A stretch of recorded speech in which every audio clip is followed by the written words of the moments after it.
more lubrication fun going on here. So I was able to uncover two more Zerks. Here's one of them. It's really kind of crusted over and needs cleaned up, but that would be a steering knuckle bushing. Probably was using the wrong words before to describe parts, because that's part of the steering linkage, and up here is, I think, what they would just generically refer to as an upper control bushing, those two. And then I found on the back side what I was incorrectly calling a steering knuckle. This is actually, I believe, the other side of the shock absorber joint going on right there. You can see on the back side, I already got it. Oof. Yeah. There's the other one that I already cleaned up, so it's a matched pair. And I bought some hydraulic jack oil to top up the shock absorbers. I don't have that yet. That'll be coming through the mail, but there's a lot of discussion on the forums about what to put in there, and people have different theories, but hydraulic jack oil apparently is just fine for shock absorbers, and about the only thing you can go wrong is you can make it too thick, too heavy in oil, and then the shocks react too stiffly and it messes up your ride.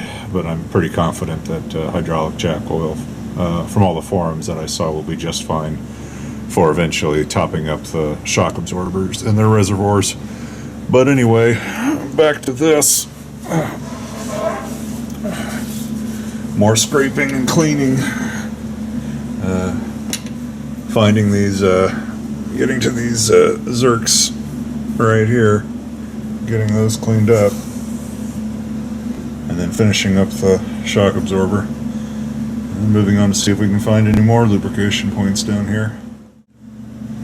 One of the interesting things I notice about this car as I kind of poke around, it's almost like part of the work that got done on it was they blasted the entire underside with black paint or some type of a coating, just spray blasted it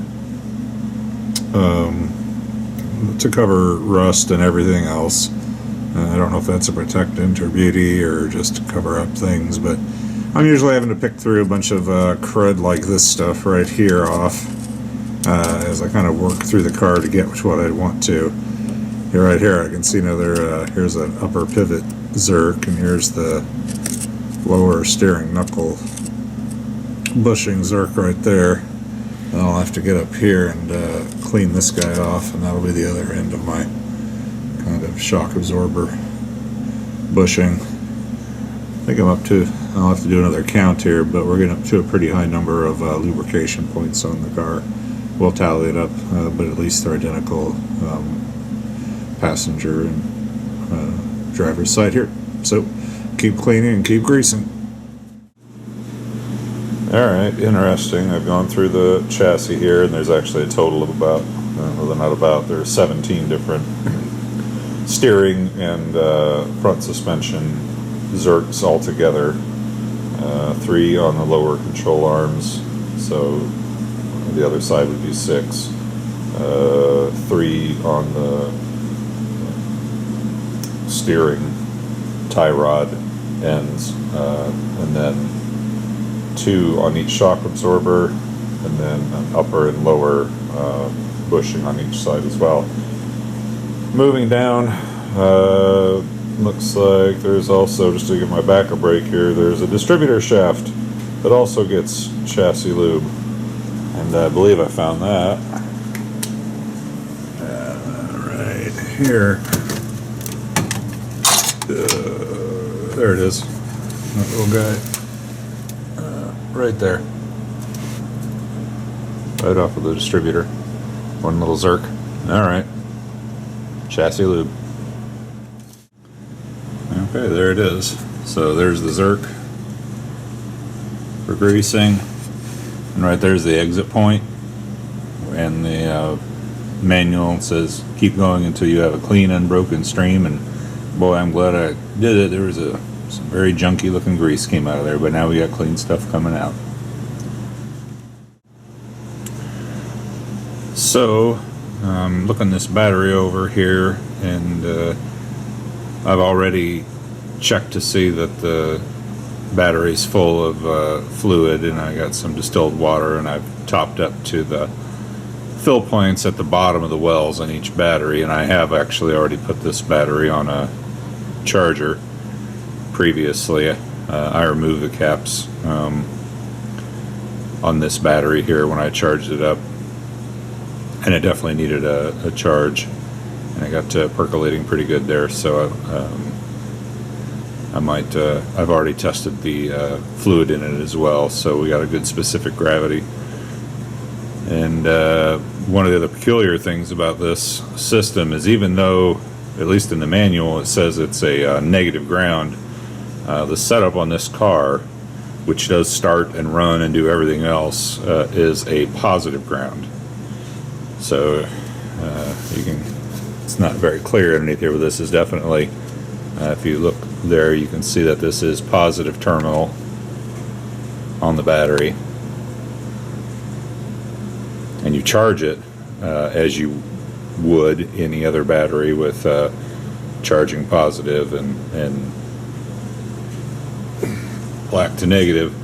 But if you follow the positive cable here, you can see it goes right around here to this engine mount. That's what that is right there. So this is definitely a positive grounded system, and something else that I'll have to kind of sort out in my head. Electricity doesn't care which direction it flows, so I know it was very common from reading up on vehicles well into the 50s and even 60s, and certainly in the farming and agriculture industry, it was not uncommon at all to do a positive ground, with there being different theories about the benefits of using a positive grounded system versus a negative ground system. But in this car, as it stands for right now, positive goes to the chassis of the car, and the entire chassis is a wire, if you will, for conducting electricity to all the other components. So it's something that I'm just going to have to get used to for right now, and kind of keep in the back of my mind for the way that things such as the generator are wired up, and coil and other things. Different than what I'm used to, but still pretty commonly done, certainly back in the day. I just couldn't tell if it was factory or not. This battery, as it stands, has no J-hooks tying it down. So I'm glad I'm kind of doing a once-over on the car here, because we really can't be driving around and having it flopping back and forth on the turns. So I bought some 10-inch J-hooks, and I'll install those in here, and hopefully that'll take care of that problem. Alright, brand new hold-down bolts. Much better. I only had to bend the J-hook a little bit to widen it down there at the bottom, but now we actually have wing nuts on battery tie downs snugged up, and we do not have a battery flopping around all over the place. There we go. That's the way to be. Much better. Well, I have to remind myself that I can't get the entire car done in one evening or a weekend. It's a marathon, not a sprint. So I think I'm going to stop here, do what I told myself, which is just chisel away at it, work slowly and methodically, and get through it all. So that's a good stopping point for right here. Looks like, according to the book, next thing we're going to do is I'll take the cap off the distributor, do a little bit of lubrication there. The cranking motor has a little bit of linkage to it, and flipping off to the other side of the manual, there's also some generator bearings, and it just kind of goes on for a ways further here. So more than what I can get done for one evening. So be smart, go back in, say hi to the family, and attack this another day.